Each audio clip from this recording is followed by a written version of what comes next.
Just want to thank everyone for coming. I think the timing of this event is really important, given the sort of economic climate that we're in at the minute. There's lots of question marks over. Can you hear us? Can you hear me? Can you hear me now? Yes? No? Yeah, so it's a really interesting sort of time to be doing this, given we've got a budget in a couple of days' time. We'll see what happens with that. But the market as well, what should you be doing with your buy-to-let investment? Should you be selling? Should you be looking to add to your portfolio? Should you be keeping it? If you're just starting, what should your strategy be? And most importantly, how can we do it tax efficiently? So these are all the questions that Chris, property journalist here to my left, is going to try and answer, along with the guys from K. Johnson G, who are a local Manchester accountancy firm. So you're not here to listen to me, so I'll pass over to Chris. So Chris has worked with us for a number of years now. He's the man that generally estate agents can go to for stats and commentary on the local property market. So really, really interesting piece from Chris this morning. So thank you all. Morning, ladies and gentlemen. My name is Chris Watkin, and I'm a property journalist, trained chartered surveyor and estate agent who just kind of fell into writing about the property market. And today I want to talk about the buy-to-let market in Manchester, where I see it going, and the future of it. And the best way to do that, if you actually want to, where's Joe? Where are we? If I do that with the slides, is that okay? Good stuff. So we're going to start with the past. We're going to look at the last 100 years of the property market, because the best way to tell the future is to look at the past. The second part, we're going to look at what's happening in the market at the moment in terms of house prices and what's happened to house prices. We'll have a little bit of participation on that as well. Oh, yes, sorry, it's me who's doing that, isn't it? There we go. Do you know, I'm not good at writing stuff, not very good at PowerPoints. Okay, so that's the agenda. The past, oh, back we go. So we're going to look at the past of the property market, we're going to look at what's happening at the moment, and then we're going to look at the future with the potential problems that you have as landlords and my personal view on them, okay? Today is brought by, it's been powered by Thornley Groves and Julian Wadden, and I know there's representatives from those organisations around the room with the purple lanyards. Let's move on to the next one. So, let's look at the past. You as landlords are piggybacking on the ability or inability of first-time buyers not buying properties. I know I don't look it, but I'm 51 years old.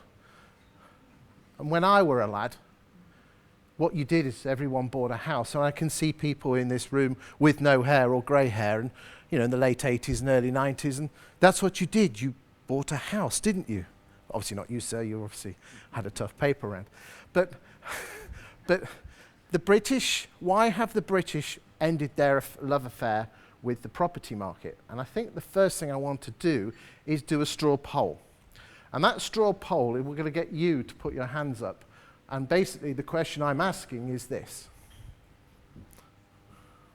Why aren't the 18 to 25-year-olds buying property in Great Britain? So the first option is, I'm going to give you the options first, and then you can put your hands up. I'm going to go through them individually. Property's too expensive, job mobility, and can't get the deposit. So number one, who thinks it's because property is too expensive? Put your hands up if you think that is the reason why first-time buyers have not been buying properties. The second one, job mobility. Okay, and the last one is can't get the deposit. Okay, so the question is a lack of a deposit. So who here can remember the good old days of 2006, where to get a mortgage, all you needed to do is write on the back of a cornflake packet, go down to the local Northern Rock and say, please give Chrissy a mortgage for 125%. And they were giving you pound notes like billio. Can we remember those gorgeous days? Okay. So, okay. What happened with the credit crunch is that everyone pulled back and you couldn't get a deposit. You needed to put a sizable deposit. Now, again, the standard first-time buyer mortgage is a 95% mortgage, a 95% loan-to-value mortgage, which means you have to save are 5%. So the question is, when did 95% mortgages come back to the market? Okay, so again, we're going to do a straw poll. You've got the answers on your screen now. So firstly, who thinks it's 2020 when mortgages came on? Oh, there we go, Sam. There we go. Whoa, what happened there? Hold on, there we go. Hold on, you're showing all the good stuff. Hold on. There we go, that's it. So, who thinks 2020 is when 95% mortgages came back? Put your hands up if you think it was. You've got the options on the screen. Have a quick look at the options on the screen. So, 2020, do you think 95% mortgages came back when the government announced it in the budget?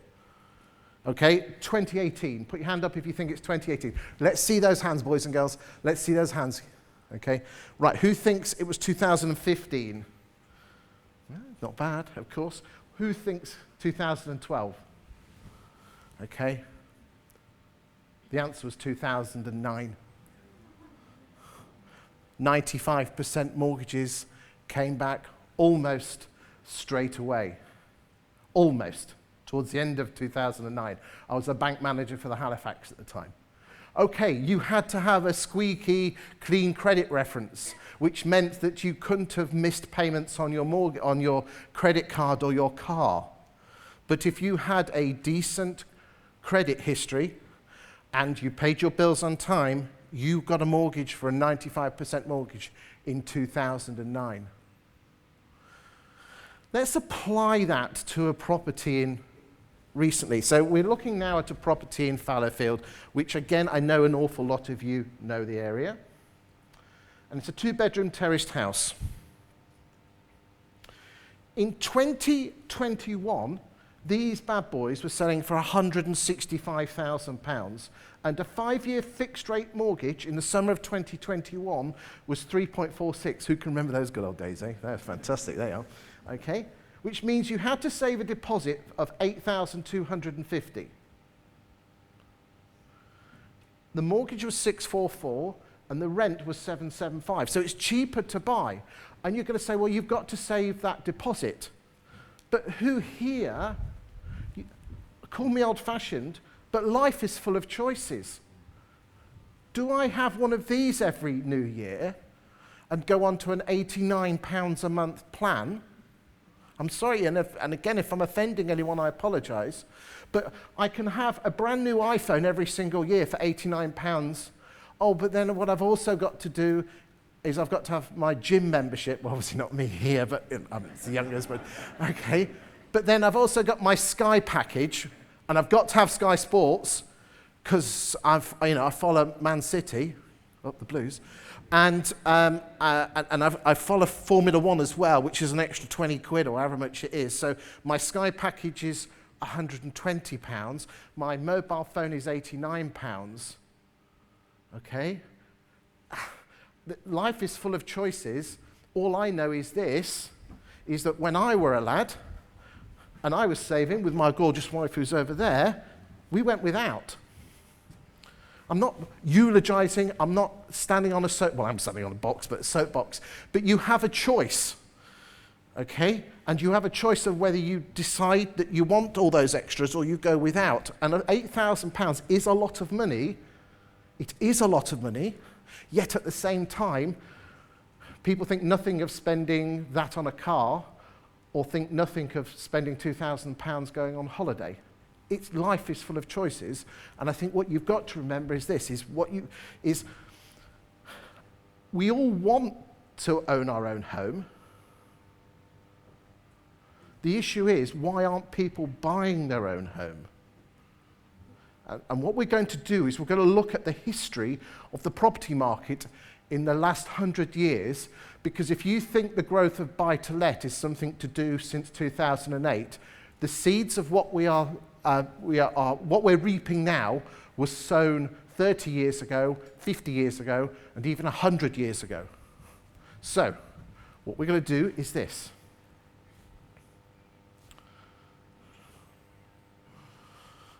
On the screen here is a graph.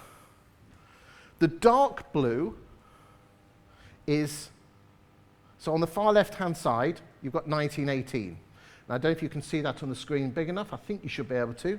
But in 1918, 25% of properties were in the private, were owner-occupied. So the way it works is this. The graph bit, you know, the lighter blue, that's owner-occupation, those that can't see it. The bit that's in the middle, the bit that between the dark blue and the graph paper bit is council housing. We call it social renting. And then the blue part is private renting. So in 1918, 75% of people privately rented their home and 25% of people owned their own home. Well, then what happened is as we move across, we get to the 1930s, and you will see that the owner-occupation, see where it levels out slightly, had got up to 30% in the 30s and 40s, whilst the number of council houses was rising. You see, there's always been a large proportion of the UK population who have lived in houses that they don't own. What happened is, through the 30s and 40s and the 50s, there was a massive council house building programme. And what happened is that people moved from the private rented sector into council housing. Meanwhile, people were beginning to buy their own home. Who here is old enough to remember the 1970s when we were having hyperinflation? Yeah, some of us. I was obviously not myself, but as you can see, what happens is through the 60s and 70s, owner occupation was growing, as was council housing or social housing. And what was actually happening, what was being squeezed out, was private rental sector. And the private rental sector was decreasing continually up until 1993. And ever since 1993, not 2008, not 2000, but 1993, the private rental sector has been growing. And it's been growing for these particular reasons.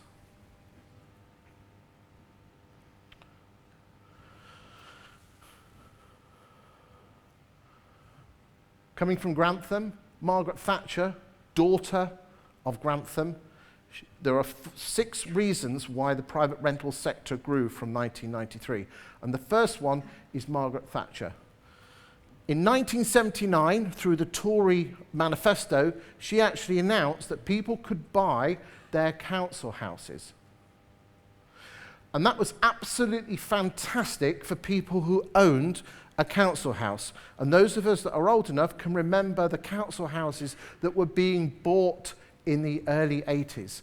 If you think 1.4 million transactions was absolutely crazy last year, in those sort of years we were up at about 1.8 million. And there were half as many estate agents. Because what you could do when you owned your own council house is you could buy it at a massive discount and then 3 years later sell up and make a massive profit. Now, the problem with that, why is people buying a council house affected the private rental market? It works like this. As a young couple, I move into my council house. There's a nice little 3-bedroom semi. I get married, hopefully have some children, and I stay there whilst my kids stay in the house. And then when I get to my 60s and 70s and the kids have flown the nest, I leave the council house and I go to the council bungalow, leaving that 3-bedroom semi that I've just moved into ready for another family. I then move into a bungalow because the person that rented the bungalow off the council was carried out in a box. And I stay there until I pop my clogs, and then I get carried out in a box, and then the bungalow becomes available, recycled again, for another someone who's been through the process, who's probably 10 years behind me. And what you're doing is you have a council house that stays in the system, and basically just keeps people in the rental sector, in the council rental sector. But if you are taking that property out of the council sector, where are the people going to rent? An awful lot of the people who rent off you as buy-to-let landlords would have been people who would have ordinarily rented off the local authority, but because Margaret Thatcher allowed people to buy their house off them, it meant that they had to find another source. And that's where you lot, who are landlords, have picked up the mantle. And I think you need just give yourself a round of applause, because if it wasn't for you lot, people would be on the street. So just have a round of applause for everyone. And there you go. And that makes, but honestly, guys, if it wasn't for you lot, there would be people on the streets. Step 2. The Housing Act 1988 brought in something called the Assured Short-Hold Tenancy, an AST, something which I know all of you will know word for word perfectly. But the Assured Short-Hold Tenancy was an act which allowed tenants to go into a short period, and there were no fault evictions through Section 21. And if the tenant wasn't paying their rent, you could apply for what was called Section 8, and there's lots of different notices on that. But fundamentally, it completely changed the way the UK's legalities on property, because up until then, there were such things as regulated tenancies and protected tenancies. Now, I don't know if anyone can remember those, but depending on which type of tenancy you had, as a tenant, I could move into the property, and legally, my children and my children's children could rent the house without being kicked out at a really, really, really, really, really cheap rent. And you couldn't get me out, and I was on £3 a week. Okay, it wasn't as bad as £3 a week, but it was really cheap as chips. Okay, so you're not going to give up. You're not going to I'm not paying my £3 a month rent. Okay, it's a bit silly, but honestly, and I'm not going to give it up because my kids and my children's children will have the benefit of this, and that was holding people back because buy-to-let landlords didn't want to buy something if they knew that the tenant had the chance of living in the property forever, and their child and their children's children, at a rent that was set by a rent officer, and to try and get them out would be really hard work. Because it's called a buy-to-let investment for something. You're investing money to get a return, be that in rental income, or be that in yield, or be that in capital growth. So this fundamentally changed the property market because it made it much easier for tenants to be removed from a property if they were a bad behaviour or weren't paying the rent. Now, I know we're going to talk about Section 21 a little bit later in this presentation, but fundamentally, unless you are a swine of a landlord, you landlords don't want to kick out your tenants, do you? You just want a good property with a good tenant, paying the rent, making sure they don't trash the place, so I get a decent income and a decent capital growth. That's what we're in this game for, isn't it? And I think the government of changing the Section 21, which again we're going to come on to in a bit, I think is just more of a political act, personally. I do think they need to change the way the laws work and have specialist housing courts for fast-tracked Section 8, which is getting people out if they don't pay their rent. But we'll come on to that in a little bit. Okay, so that's stage 2. Let's go to stage 3, okay? In 1997, a bunch of bankers, I will say that, bankers, got into a room and said, hey, why don't we do something called a buy-to-let mortgage? Okay? Now, they are 2 a penny nowadays. But up until 1997, there wasn't such a thing as a buy-to-let mortgage. If you wanted to buy a house, have I got it? There you go. Is that it? Oh, thank you very much.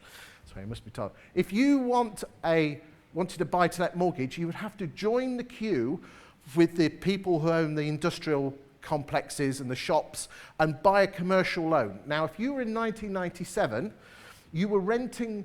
The commercial loan rates were about 2 or 3% over base rate, which means that you were borrowing at base rates in 97 were about 5.5%, 6%, so you were borrowing at 8%. So up until 1997, to make it worth your while, I don't know if anyone owned any property in the 1990s, but there wasn't that much capital growth in the 90s, was there?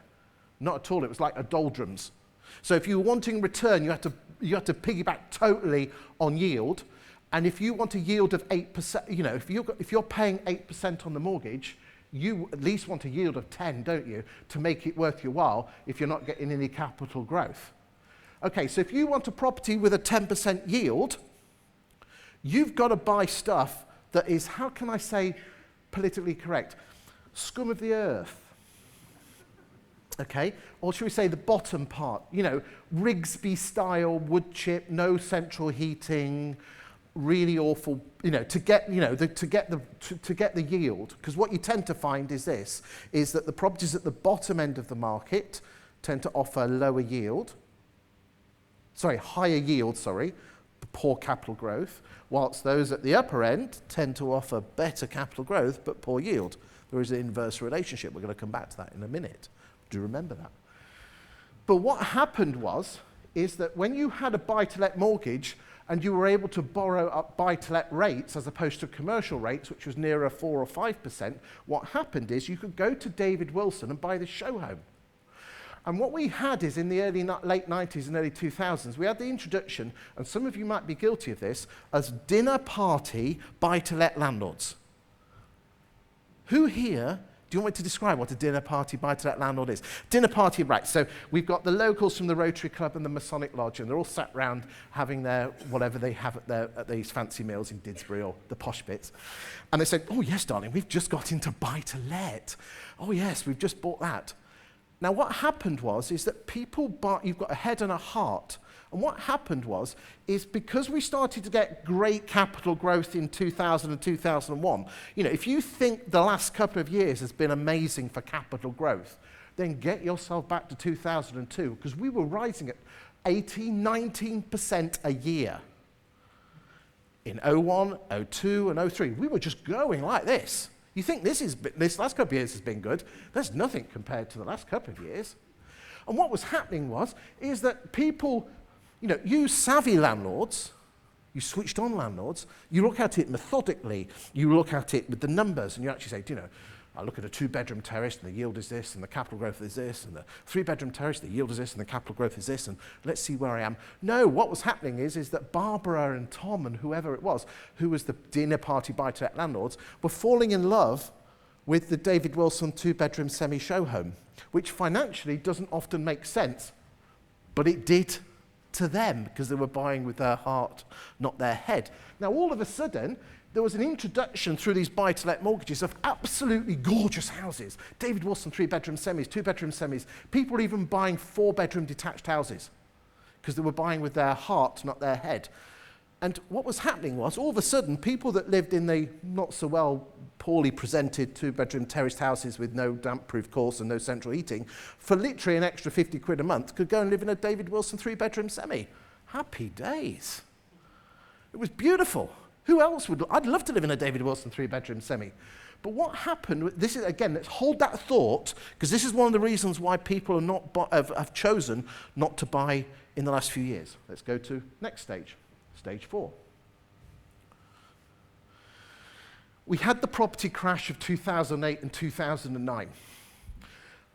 A massive tip for you. If you want to see if there's a property crash coming, and we're going to come on and talk about that later, but here's a massive tip. The reason why we had a property crash in 08, 09 was too many houses came onto the market. That is the simple fact. Everyone dumped their houses on the market, okay? People panicked, put their houses on the market. And then what happened is this. When you have an excess of supply, and if you recall, it was called the credit crunch, which means people couldn't actually borrow money. There was a curtailing of demand, high supply. Well, in any economics student would know, too much supply, not enough demand, prices come down. And on average, the average price of a UK property came down about 17.9% between 08 and 09.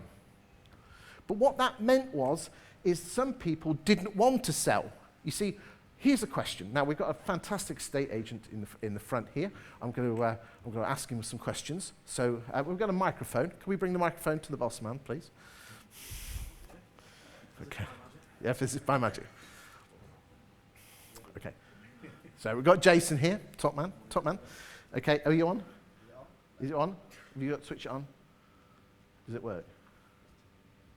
Can you hear me now? Oh, we can. Make sure you speak about right. Okay. So then, Jason, you're a fantastic estate agent, so I'm going to ask you a question. Right. I bought my house in the year 2000 for £200,000. How much did he spend it for? Shout it up. 200,000. Go on, give it to me. 200,000. There you go. Well, dear. We'll get you going. Right. And then, in 2008, my £200,000 house had risen to £350,000. How much had it risen by? Shout up. 350,000, okay. So how much profit have I made, Jason? 150. 150. Do we agree with him, ladies and gentlemen? We do, right. The problem is that when my house price then dropped 2 years later from £350,000 to £280,000, remembering I bought it for how much? 200. It gone to 350, and then it's gone down to 280. How much profit have I made, Jason? 80,000. Is that correct? 80,000. Do we all agree with 80,000? Right, you're all wrong. You're all wrong. I've lost £70,000. Lost 70,000, Chris? Yeah, because it was worth 350, and now it's only worth 280. But did you buy it at 350? No, I bought it at 200. Yeah, but it was worth 350, and now it's worth 280. So I've lost £70,000. That is how an awful lot of people thought in '08. I know it's weird, but we're dealing with emotional animals, human beings, not logical. That's how we think. And how can you lose something you never had? But that's how we think. That's why whenever we see a brand new for sale board on our street, and don't tell me you're all guilty of this, I can tell you. Brand new for sale board on your street, what's the first thing you do before you get out of the car? Come on, what do you do? Go on, right move. NG31. Bloody hell, Joe, do you see how much it's on the market for? And ours is much nicer than that. So our house has gone up 20 grand. And now all of a sudden, I've got an extra 20 grand in my head. You're all guilty, aren't you? I bet you've all got right move alerts on all the postcodes of all the houses that you own for when they come up for rent and sale, so you can see what it's on the market for. And anyone that doesn't say you're lying. Right then, stage 5. In 2010, there's been a change in the teens, there has been a change in attitude to renting. Okay? What happened is when you were a tenant in the 80s and 90s, you were considered second-class citizen. Nowadays, it's normal. You're not considered a second-class citizen. It's the done thing. And that's the point, is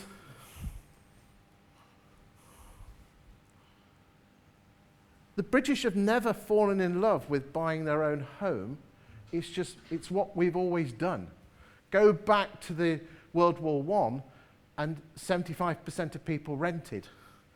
What happened is that through the council house sell-off, through hyperinflation in the 70s, which actually made people the abilities to buy their house much, much cheaper in real terms, and now with what's happened in the buy-to-let market with the two injections of either buy-to-let mortgages and dinner party buy-to-let landlords buying nice David Wilson semis, and then everyone putting their 3-bed and 4-bed houses on the market because they lost the 70 grand. We've now got a better quality stock of properties on the market, and what happens is this. If you live in a modern David Wilson 3-bedroom semi, okay, here's a question. Roll the clock back to when you were in your early 20s. That's for anyone who was born in the 50s, 60s, and early 70s, okay? This question specifically to you, okay? Roll the clock back to when you were buying your first house in your early 20s. Was it feasible that you would jump a couple of ladders on the property ladder and go in for a 3-bedroom semi? Or would you buy at the bottom like everyone else? And that's either a 2-bedroom apartment or a 2-bedroom terrace, do it up, and then move up the market as you go. Is that fair? Does anyone put your hand up if you disagree with me? But I think that's, those of us who are in our 50s and 60s, that's what you did. But the issue is that if tenants are living in a modern 3-bedroom semi, and you are told, if you want to get on the property ladder, you have to downgrade, but again, you know what people's perception is, to a 2-bedroom terrace, people say, well, why should I? I'm living in a beautiful 3-bedroom David Wilson semi. The property goes wrong, the landlord sorts it out. I might as well stay where I am. I'm not getting any social pressure from my peers. The only social pressure I'm getting from is my mum and dad, but my mum and dad have been so rammed down the neck by the Daily Mail for the last 10 years about deposits, and you need a 20% or 30% deposit. No, you don't. You've always been able to have a 5% mortgage. It's just that good news doesn't sell newspapers, bad news sells newspapers. It's like the stuff they're chucking out at the moment. Oh my God. I could shoot them all. The market's tough, don't get me wrong. We're going to come on to that in a second. It's hard work. It's not as easy as it was 6 months ago, but it's not end of the world that they're doing. We'll come on and look at some stats which could be of interest to you in a second. So that's the end of part one. Now let's go and have a look at what's happening in the marketplace. So, looking at the areas of Manchester, these are the areas I've looked at, and what I've done is I've looked at the core value of each property in each metropolitan borough. Okay, and again, in Manchester, you've got, cheapest chips from Oldham all the way up to Trafford. But again, what a property's worth is almost irrelevant. It's how much they go up by. So here's your next straw poll. How much of house prices in Greater Manchester, which is the big lump, not Manchester Metropolitan, but that lump that's on the screen now, how much of house prices gone up in the last year? Or when I say the last year, summer 21 to summer 22. In fact, I'll just go back one screen because you didn't see that one. My apologies. That is what the average value of a property in each metropolitan area is worth today. Okay, just have a quick look at that before we move on. Straw poll then, here we go. Who thinks house prices have gone up by 9.7% summer 21 to summer 22? Put your hands up. Who thinks it's 13.7? Who thinks it's 25.6? It's 13.7%. Okay, well done for those. So then, but buy-to-let is all about long-term. So what I've done is I've gone and looked at what's happened to property prices since the millennium. Why the millennium? Because I love Robbie Williams and it's a great song. So, let's have a look. Who, shout out of which area of those areas. So I'm going to give them to you in random. Okay. So I'm just going to go through them now. Tameside, Trafford, Bury, Salford, Manchester, Oldham, Rochdale, Stockport. Right? Okay then. Who here thinks Rochdale has gone up the most? Put your hands up if you think it's Rochdale. Just the one. Who here thinks Stockport's gone up the most? Oldham, Tameside, Trafford, Bury, Salford, and then Manchester Metropolitan. Here we go. Coming in at number 8, we have Rochdale at 306%. Coming in at number 7, we have Stockport at 339. Coming in at number 6, Oldham at 357. Coming in at number 5, Tameside at 362. Coming in at number 4, Trafford at 385. Literally slam dunking in at number 3, Bury at 385. Salford at 412. And picking a pop star is Manchester Metropolitan at just over 400 at 490%. Okay, some big, big numbers there. But the interesting thing is this. Let's just look at Trafford, for example, which is somewhere in the middle. Detached houses have only gone up 372, semis 401, terraced 423, and apartments 322. So when you're looking at property prices, split them down, looking at type, and there is a massive difference. If you actually look at the national stats in the last 2 years, apartments compared to houses, especially in London, it's like a different world.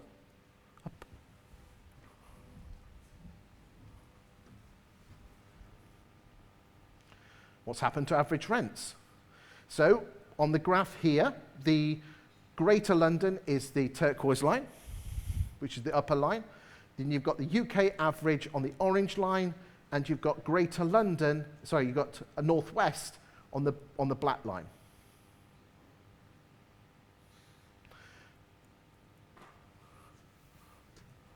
Rents in Manchester have risen 19.4% for new tenancies in the last 2 years. 19.4%. The reason behind that, I'm going to go into a little bit of detail in a little bit later on. But those are magnificent rental growth. I do feel sorry for the tenants, but then the important thing is this. That's it just split down by region. Let me just do that. Must remember to do that. That's it by region. Just have a quick look at that. If anyone wants to take a photograph, they can.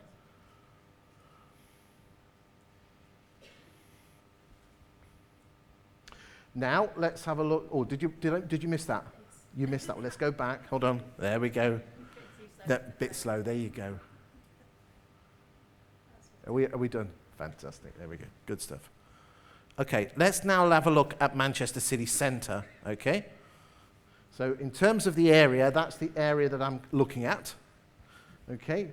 I couldn't move my data much beyond that because the software I use only allows a certain amount of data, okay? This is quite, I know this could be difficult to look at on the screen, but fundamentally, in the top left-hand corner, what you've got there is, on all the properties that are on the market that are studio apartments, you can see in the top left-hand corner, you've got the splatterings of the dots, and it basically shows you the range of which the properties are. So 80% of studio flats appear between 89,000 and 182,000. Okay? Whilst if you go and look at the top middle one, which is one-bedroom properties, you've got quite a large range there. And again, the numbers don't come out particularly well, but again, what we're planning to do is, Hass, where are you, Hass? Are we giving them this PowerPoint presentation? We'll give you this PowerPoint presentation, and this particular website is called propertydata.com or .co.uk. Check it out. It is one of the most, I should be on commission. It's one of those, if you're into your data, it really is absolutely fantastic, and it gives you fantastic insight into the property market. But it just shows you that, I mean, 2 bedrooms, 80% of properties tend to be between 170 and 397, and so on and so forth. But again, we won't linger on this one because we can look at this afterwards. Let's move down to the rents. Now, a studio will be between 659 and 724, 1 bedroom between 702 and 1,005, 2 bedroom rents 975 to 142, 1452, 3 beds 975 to 1699. Okay, so quite a range there, but again, it's all dependent on the property and the location and what the property offers. I find it totally perplexing that you as landlords are not increasing your rents in line with the market. And I know there is a certain amount of emotional attachment to your tenants, but it is an investment. And especially if your mortgage costs are going up, you need to look, and surely you owe it to your tenant to slowly, incrementally rise it, as opposed to lumping at 20 or 30%. That's just my opinion. But do speak, you'd be amazed. I have access to data where you're looking at an apartment block and the agents are renting the same property for £1,000 a month, and you can see the same ones are renting it for £800 a month and haven't changed it for years. That's £200 a month that you're missing out on. It's your choice, your investment. Yields. This is the yield. This is what the computer came back with regard to yields. Studios are 6.3, 1 bedroom's 5 points. But again, these are averages. 2 bedrooms, 5.2. The 5 beds, I think there's a little bit of HMO in there. Think there is, don't know, but that's where I think you are.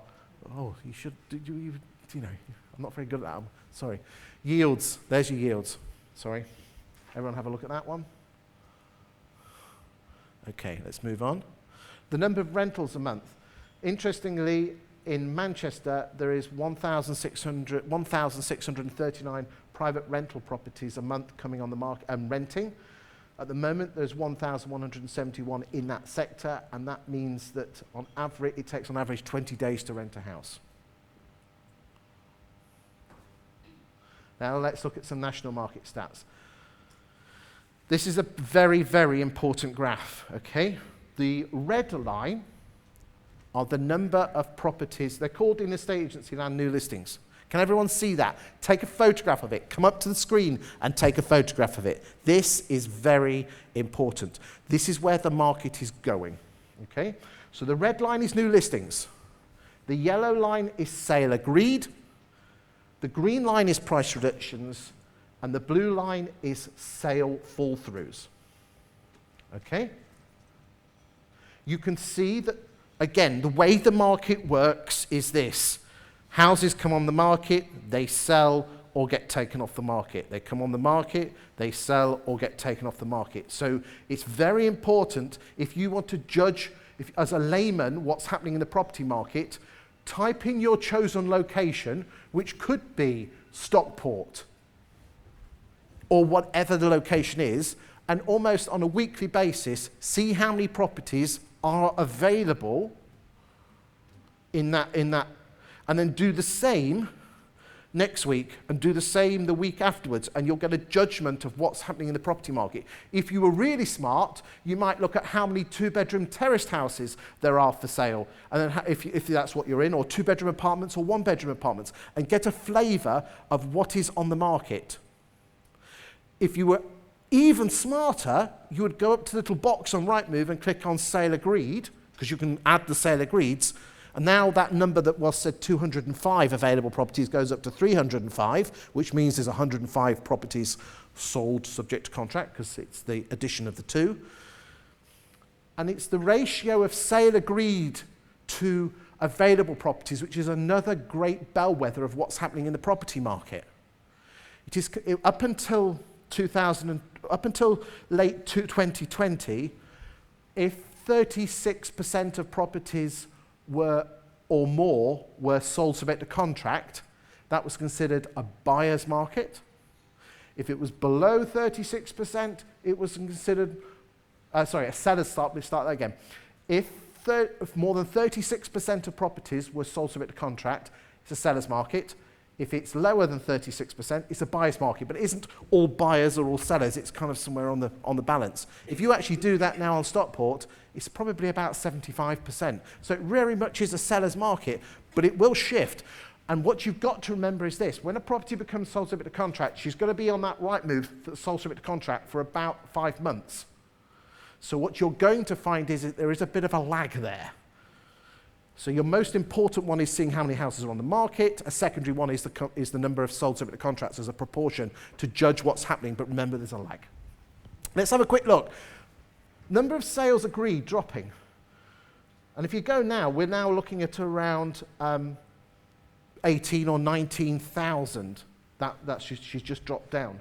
So all of a sudden we should be running around headless chickens, shouldn't we? Because the number of sales is agreed.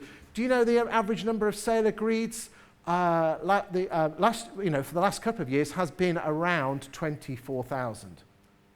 But if you go back to 16 and 17 and 18, the average number of sales agreed was around 18,000. Just going back to where we are. Okay, but then look at the sale fall-throughs, which is the bottom line, the blue one. Yeah, that's pretty okay. Oh, but hold on a second. There's Kwasi Kwarteng's and his mini budget. Yeah, that's included in that. I have access to stats, and 25% of property sale agreed. You know, when you agree a price and then you either buy it and exchange and complete, or it falls through. The number of fall-throughs at the moment is 25. And it's been the same. It hasn't changed. You can see it hasn't changed. And again, there's 3 or 4 or 5 weeks worth of stats in there since we had all that mix-up down at Westminster.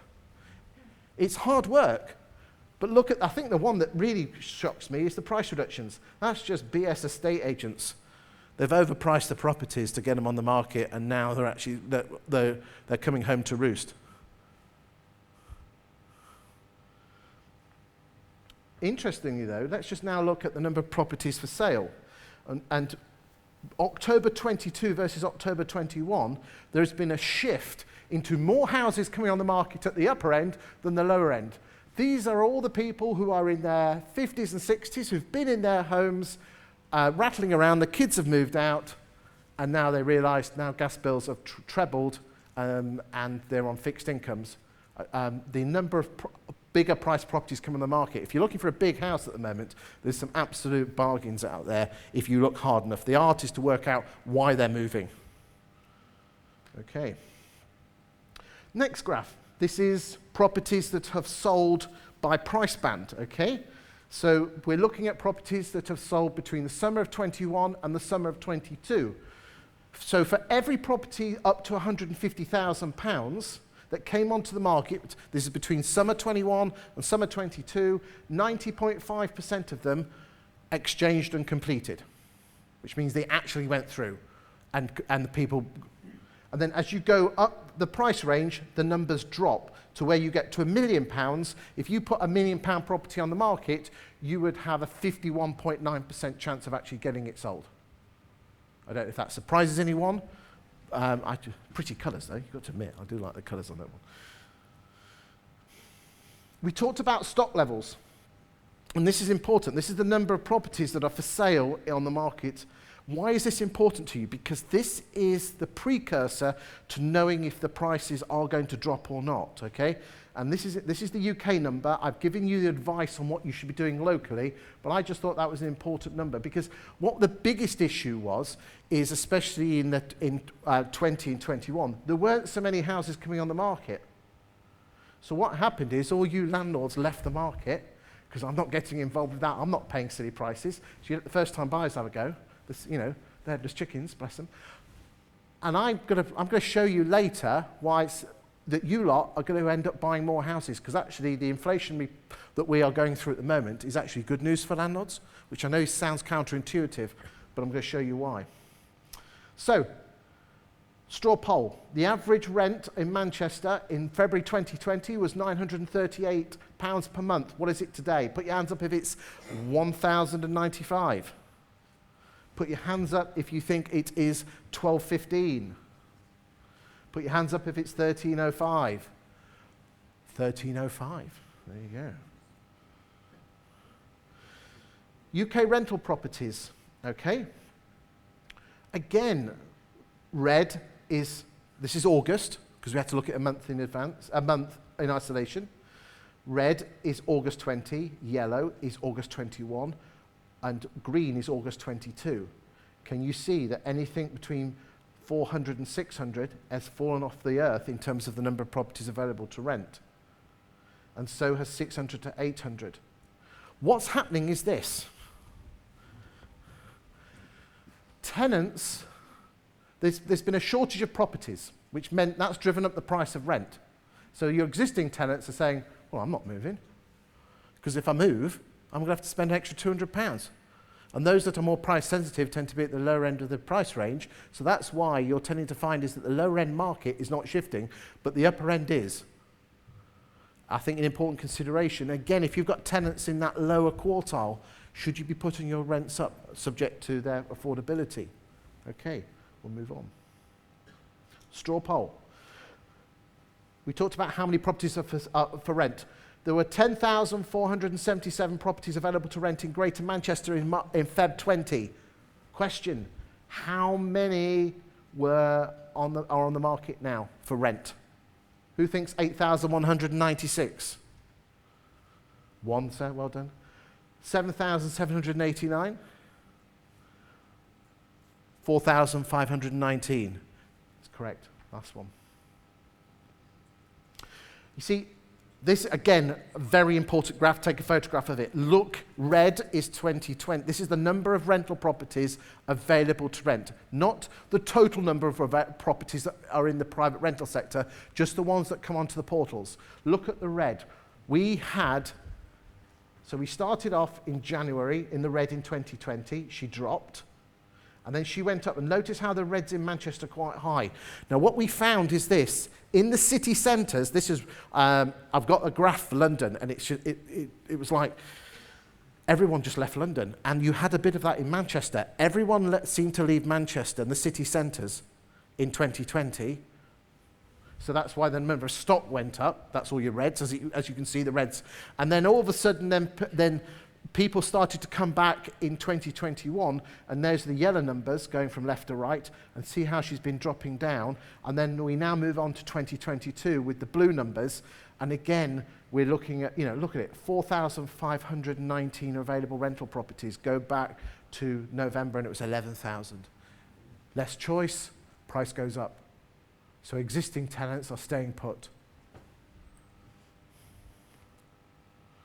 what's the future?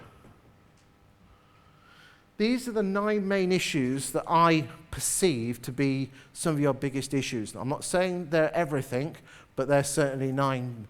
And we're just going to whiz through these to have a look at my point of view on this.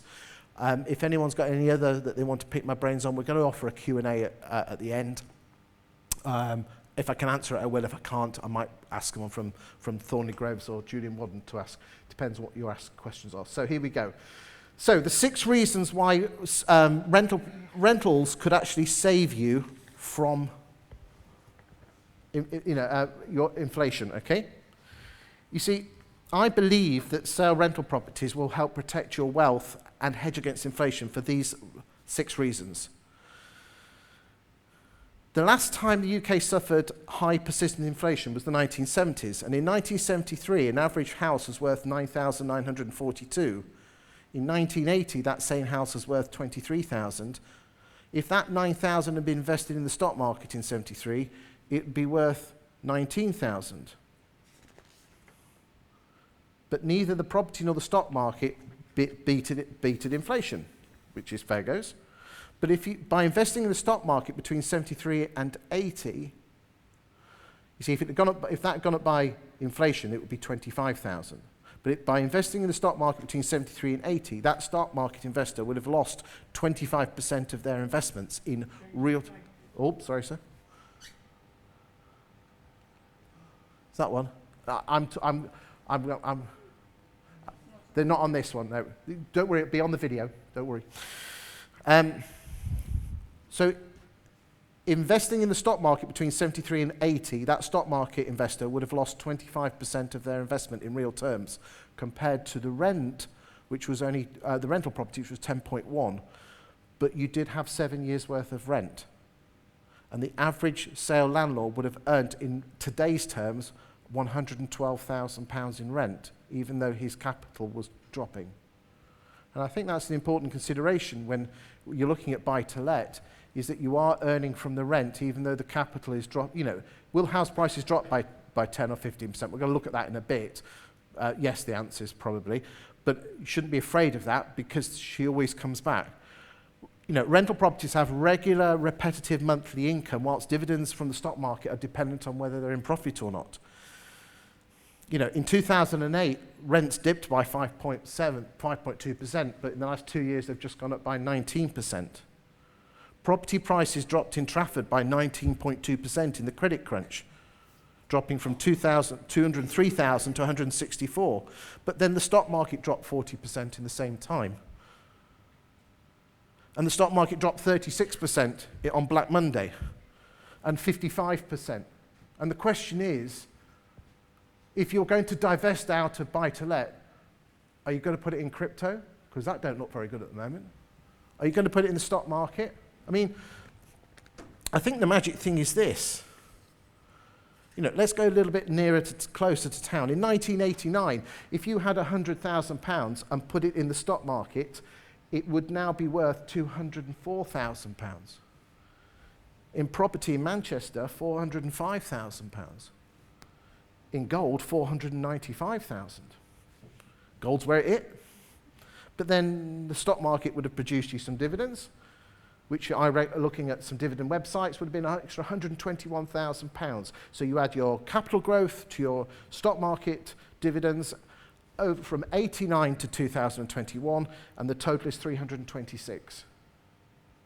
But I reckon your property in today's terms would have earned you £384,000 in rent, which means that your capital growth and your rent would be $789,000. Buy-to-let is a long-term investment. We are going to go through some rocky periods in the next couple of years. Property values will drop, but it's only going to drop if you sell. You know, they're not making any more land. So, and, you know, the country needs to build 200, if you go back to 2004, the Barker report said, we need to build 240,000 homes a year to stay still. The average number of properties that we've built in the last 30 years is 157,000. which means on average we're losing about 70 or 80,000 homes each and every single year. That's why in real terms, the average value of a property has gone up by 2.4% in real terms every single year since the 1970s. Because we're simply not building enough houses. I know it might seem like we're living in a housing estate, but we're not. And if we are not building 300,000 houses a year, then the simple fact is this: we will have a blip, and house values will drop. You know, if house values drop 10% from today, we will only go back to what prices were in July 21. If house prices drop 20% nationally, we will only go back to the prices that were being achieved in August 20. So only the people who have bought between August 20 and now have actually lost. And if you actually think about it, those that have bought from 20 to now, who sold a property, are not actually losing because they earned the uplift when they sold. So the only people that are going to lose out are first-time buyers from August 20 to now, which is a sizable amount of people, but it's not going to affect you guys. There's opportunities for you to buy. It's a great hedge against investment. But you know, we got through the credit crunch, we got through COVID, we got through the oil crisis in '74. We've gone through crises all the time. Some of us with a little bit of grey hair or no hair realise if you just take a step back and don't read what the newspapers are saying, especially the Daily Mail, you'll realise that it's going to get a bit rocky, it's going to get a bit challenging, but hold your nerve. And as Warren Buffett says, you know, when everyone's selling, that's when you want to be buying. It's easy to to jump on the bandwagon when house prices are going up through the roof. Let's move to the next one. Interest rates. If you want to know where interest rates are going, take this down. Just go to Google and type in 5-year swap rates. That will tell you on a daily basis what the market thinks the interest rates on average are going to be for the next 5 years. I'm not going to waste is an awful word. I'm not going to spend 10 minutes explaining what swap rates are. There's this new website called Google, Google, and sorry, I'm very pulling your leg. But and if you actually go and look at Thornley Groves, they've actually I wrote an article about what swap rates were and how they impacted interest rates and mortgage rates. But the simple fact is this: all you know is this. If swap rates change, what your fixed rate is going to change. And it's a simple fact is this, is that when the mini budget kicked off, the swap rates went crazy. But what was really interesting is this: 4 or 5 days after that awful announcement, then most of it had come down. Now they've continued to come down since Rishi's been in power, but what is fantastic is this: most of the drop was before Rishi became PM. Isn't that weird? We think Rishi's coming here. Don't get me wrong, I'm Rishi's biggest fan. And Joe, my wife, she thinks he's lovely to bits. But most of the drop in the swap rates, which is, again, don't want to waste your time or bore you to death, but fundamentally, most of the drop came before Rishi became Prime Minister, even before Liz Truss handed her notice in. Okay? Yeah, interest rates have gone up. Who here can remember interest rates of 15%? Fantastic. Autumn budget. My biggest fear is capital gains.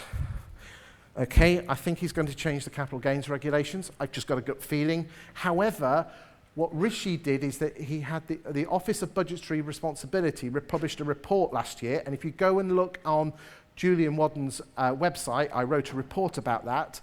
And actually, if he follows what the Office of Budgetary Responsibility said, what should happen to capital gains, your headline rate will go up, but he will allow you to rebase your growth. So actually, in the vast majority of occasions, it will actually save you money. So again, don't look at the headlines. Get yourself deep down. Go and read the articles that these guys publish, that I write and they put their name to. so you can understand why. Don't be afraid. He's not going to ruin it. He's going to mess it about, but he's not going to ruin it. Right, let's move on. Number of houses being built. We talked about the number of houses being built. This is a graph. We look at the numbers that we're growing. We're not building enough houses. And until, as a country, we are regularly at 300,000. And just look at, you know, the last time we were at 300,000 was 1970. And just because we hit 300,000 in 1 year doesn't make the problem go away. The problem we've got is all those years since 1970, anything below 300 is built up. If you actually work out what we've lost, I think we need 3.4 million houses to get back. This is what we've lost. And that's why you're making money out of buy-to-let investment, because there's been a lack of properties for people to buy. That's the fundamental biggest issue when it comes to buy-to-let, is the number of houses. We're going to come on a little bit more on that in a second. So how many landlords are selling up, and why are they selling up? Well, if we look at this graph here, the number of properties in the private rental sector has actually peaked in 2017, and 260,000 properties are now not in the private rental sector. So everyone's leaving and it's panic and rushing out, and we're rushing to the door, until you actually go and look at the stamp duty stats. And this blows my mind, is that in the last couple of years, stamp duty receipts from buy-to-let landlords has never been any lower. Landlords have still been buying houses. What's been happening is there's always a natural attrition in buy-to-let. You get to your 60s, you want to cash out, you can't be doing with them boring tenants, so you decide you're going to cash out. So what happens is there's a natural, you know, just round numbers, 100 people will come into just using nice round numbers, 100 people will come into the market and 80 will leave. So the net growth is 20. If you apply that on a national scale, that's why buy-to-let has been growing. As you can see from the graph, the number of buy-to-lets since 2020 has been growing steadily. What happened since 2017 is that flipped. So what you've been having is 120 people have been coming out and 100 people have been coming in. Why is that? A number of reasons. An awful lot of accidental landlords, can you remember the ones that bought the 4-bedroom detached houses that rented them out in 08, 09, been cashing in a huge amount, especially in 20 and 21. Why wouldn't you want to cash out? You never decided to buy a buy-to-let property in the first place, but you just kind of got used to the income. But when the property had gone up by 20, 30%, hey, why not? Why don't we cash out? And yes, I know the Section 24 did affect a lot of landlords, the ones that were really, really tight with it. And it's not for me to judge you on how you run your finances. But, you know, the buy-to-let is an investment. You have to look at it. I mean, an awful lot of people have moved into limited companies. And again, we've got the accountant here who's going to talk about that. There's pros and cons to that. But you'll be amazed how many buy-to-let companies there are that landlords have set up. So, first-time buyers. Have we got the right one? Another straw poll. The average Didsbury first-time buyer had to spend 37.9% of their household income on mortgage payments in 2007.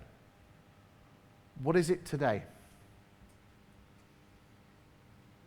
So here we go. Is it 58.7? Come on, let's see some hands if you are going to put hands up. Higher. Okay. Is it 41.2? The answer is 24.5. Okay. Interest rates would have to go to 6.5 or 7% to get back to where we were in, was it 19? In 2007.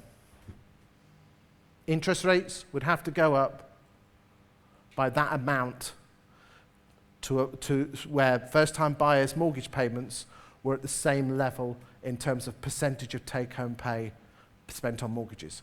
That just blows my mind. Okay? It's tough out there, but it's not as tough as you think it is. It's choices.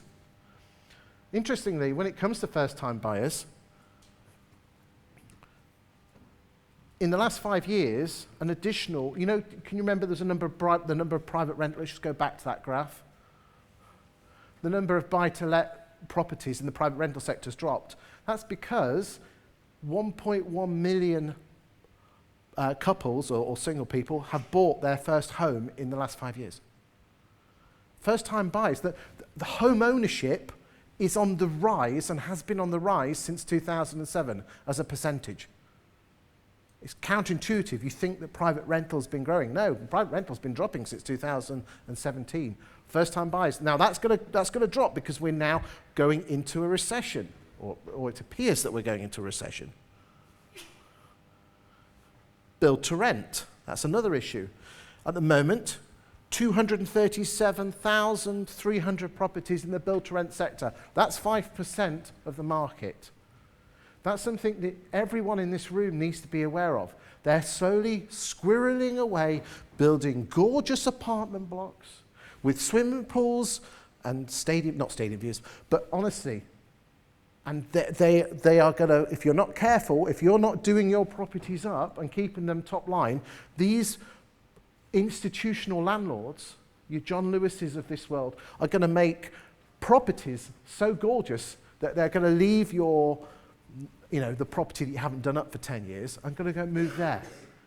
Okay, it's not all milk and honey with you. It's not going to be like that forever. You have to keep on. Have you noticed how tenants, again, Thorny Groves, have you noticed how tenants are a bit more picky nowadays? They will get even pickier. So make sure you keep your properties nice and clean. Lamb and magnolia, twigs of fairy lights. No, not that bit, but yeah. Okay. Section 21 and the EPC ratings. Let's just look at that. At the moment, it is illegal to rent a property unless it has an EPC rating of E or above. However, and it's going to change, proposed to be changed in 2025, that you will not be able to rent a property out unless it is a C for a new tenancy or for an existing tenancy by 2028. So let's all panic now and run out the room because you've got E's and you've got terraced houses and there's solid walls and oh my God, what we're going to do. But again, let's just look at the devil of the detail there. Are you aware that if you have an F and a G and you go through the due process and show the government that it will cost you more than £3,500 to take a property from an F and a G to an E, they'll say, well, Mr. Landlord, Mrs. Landlord, just spend the 3.5, get it from a G to an F and don't worry about it. I think the government will do exactly the same with this.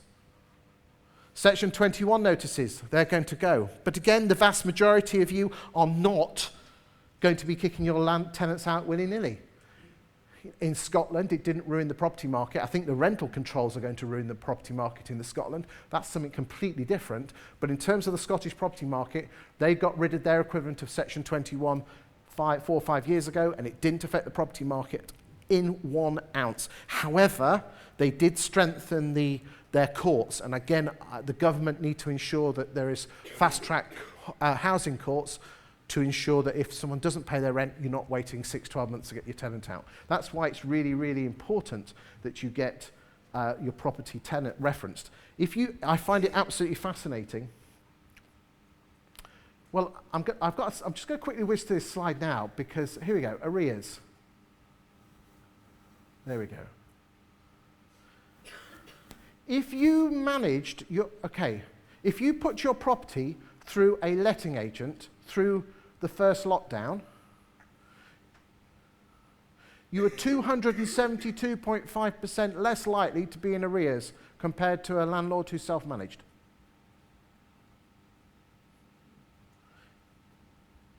That's a mind-blowing number. If you those are government figures. So if you were a self-managed landlord, you were 272.5% more likely to have a tenant 2 months or more in arrears compared to an agent who managed the property. Now, if that isn't worth your agent's fee, I don't know what is. Okay. Let's just go back. Back again. Those are the properties in Manchester with the EPC ratings, and you can quite see there's quite a few properties in D and E, and a lot of those are private in the private rental sector. Again, if you get a tenant and you're moving out, it might be worth you spending some money. And again, if you actually look at your energy performance certificate and don't just look at the washing machine ratings, if you go to the back of it, there's a big page which actually tells you what you need to do to get up your ratings. Again, it's all in there. We just don't tend to look at it. We just look at the washing machine rating bit. Okay. So, conclusion.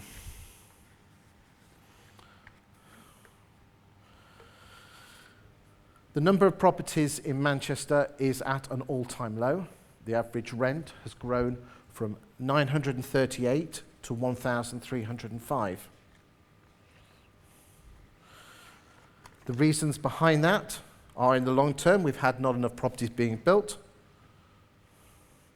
And secondly, Manchester tenants are staying in their properties much, much longer. Also, if you think about it, if rents are going up, the chances of people being able to save for their deposit goes down, which means that they're more likely to stay in the property longer. Anecdotal evidence also suggests that if tenants are staying in a property where the landlord is not putting their rent up, they're less likely to go into arrears as well, because they know if they get kicked out, they'll have to pay a higher rent. Finally, with landlords, accidental landlords selling up, then there's been a reduction in the number of properties being rented out. So therefore, as long as you're aware of the EPC changes, you're aware of the Section 21 notices, and you're aware of looking after your property, having it managed properly by an agent that just doesn't collect the rent, but actually sits down with you and works out what your portfolio aims are. Remember, there's an inverse relationship. We call it the seesaw. So again, I just like to play aeroplanes on stage. But basically, the rule of thumb is this. If you want high capital growth, you tend to get a lower yield. And if you want high yield, you tend to get low capital growth. That's very important during inflationary times. So the question is, have you actually sat down, I'm playing airplanes now, have you actually sat down with a letting agent? Because I always jokingly say that you landlords are more likely to give your PIN number to a letting agent than tell them how many properties you have in their portfolio. Have you actually sat down with a landlord, your letting agent, and say, these are my properties, this is the rents I'm getting, this is how long they are, I am 50 years old, and I want this when I'm whatever number? Or have you just gone to any old auction, bought any old property? Because let's be frank, in the 2000s, anyone could make money from property. It was like falling off a log. But it's got harder and harder over the years. You wouldn't dream of investing in the stock market without advice. So my advice would be is sit down with your letting agent and don't just treat them as someone who just collects the rent and tells you that the tenant has got a dripping tap. But actually sit down with them and work out what you want from your portfolio investment. And the magic word is investment to meet whatever needs you have for yourself and your family and whatever you want, what legacy you want to give. And that's the final thing I want to say. I thank you very much for your attention. I hope that's been of answer to you. I'm sure there's going to be questions about where I think house prices are going. I'm sure there's a planted question in there somewhere. So I'd like to say thank you for your time and thank you for your attention and the way it was received. Thank you.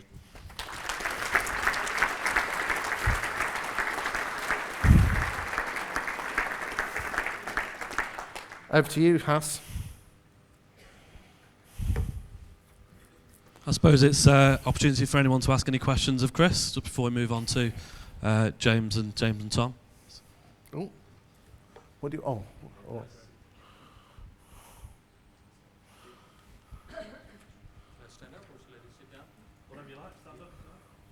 Chris? Yeah. Hi, my name is Karim. Hi, Karim. I remember myself going to this to get a, what do you call it, the mortgage in principle from NetWest. Sat in front of a mortgage advisor. She looked at me, because I had long hair at the time. She said, that hair need going if you want to afford a mortgage. So the question I wanted to ask, Are they going to clamp down more on the first-time buyers because they're going to look at their expenses just to see whether they can afford, they can't afford? They're going to look at their income and expenditure just to see if they can afford, because that's going to impact us as a landlords, actually, right? Have we got any first-time buyers that bought their house in the last 6 years? Okay, did you have to take your statement in and they went through every single line? Since 2014 and the mortgage market review, to get you know, in the good old days, a note from your mum on the back of a fag packet, please give Kareem a mortgage, you get one. But now they actually do have to go through, they physically go through every single line saying, do you really need to spend that on Netflix? Obviously, you know. But so I don't think they're going to cramp down anymore. I think the magic thing is this: people's costs are going up, so they'll look at you as an individual, see what's money is coming in, what's coming out. I mean, interestingly, the first-time buyers that bought properties in the last few years have been stress tested up to 4% and 5%. Okay, so you know, we're not going to have the repossessions that we had last year. In fact, I was talking to a friend of mine who works for Halifax. The banks will do everything for not to be repossessed, which we had in the 80s because we had negative equity. And the reason we had negative equity is that people had remember endowment mortgages? So basically what was happening was, back in 88, 95% of mortgages were endowment mortgages, which meant you paid your repayment off, and then you put money into an endowment, which is a posh word for a savings plan that you would hope in 25 years would pay your mortgage. So your mortgage stayed the same. Okay, now you move to 2007, and 30% of people were on interest-only mortgages. Today, 17 out of 20 are on repayment mortgages, so people have been paying their mortgages off, especially those that have been on low interest rates. So there's going to be not so much negative equity. I know we've moved the question on. There's not going to be so many repossessions, and the government will pay the interest on the repossessions anyway, so there's not going to be a flood of properties coming on the market. So again, will prices drop? Yeah, they will. Or another way of looking at it is this: will the price that's being achieved for a property today in Didsbury be the same that was a year ago? No, we'll probably be getting around 10% less. And again, it's the way you, again, the agents in the room, it's the way you phrase it. House prices dropped 10%. Or the price you'll achieve for your property is approximately 10% less than what you would have got a year ago. But the one you want to buy has gone down. I find fascinating is, you know, we talked about Jason's 70 grand. Yeah, yours might have gone down 70 grand, but the one you want to buy has gone down 100 quid's in. We don't think about that, do we? I know we kind of moved on. I hope that answers your question, Craig. Thanks. I think we've got a few more mics around the room. Any more questions? Over there. Lady over there. Get a mic to you. Bear with us.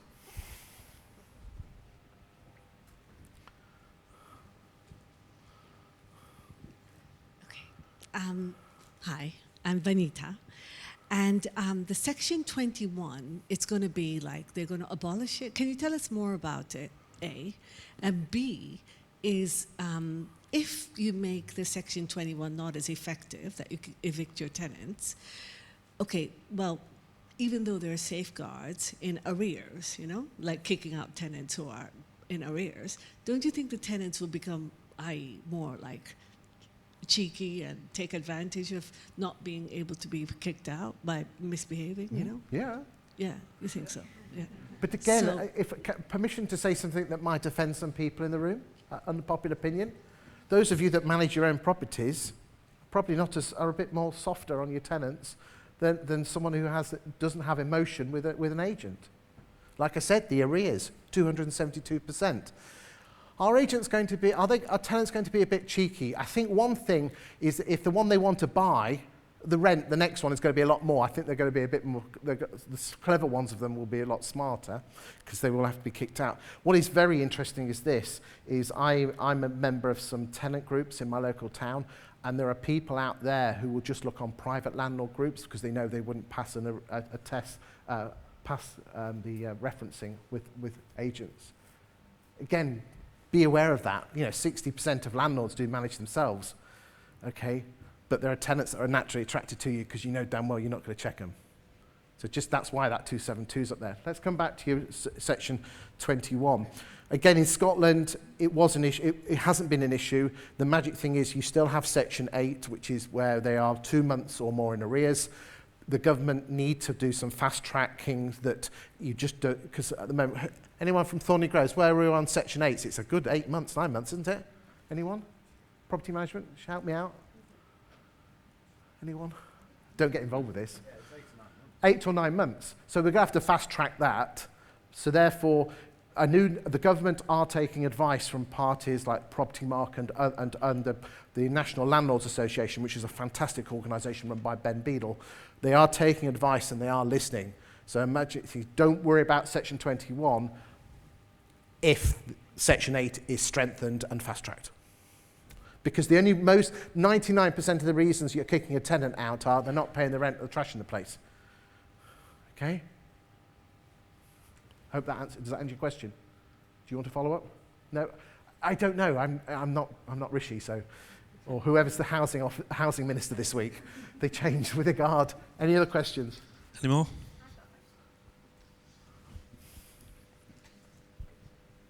Hi Chris, I'm Anna. I just wanted to know, do you have any intel on the supply of institutional landlords in Manchester? Like how many are they proposing to sort of build in Greater Manchester, in the city centre? I do have that stat. I will have it on my laptop after the accountant's done their presentation, because I've got the software to give me the access to what's in planning at the moment with build to rent. That's on that propertydata.co.uk. Code Chris. No, it doesn't really.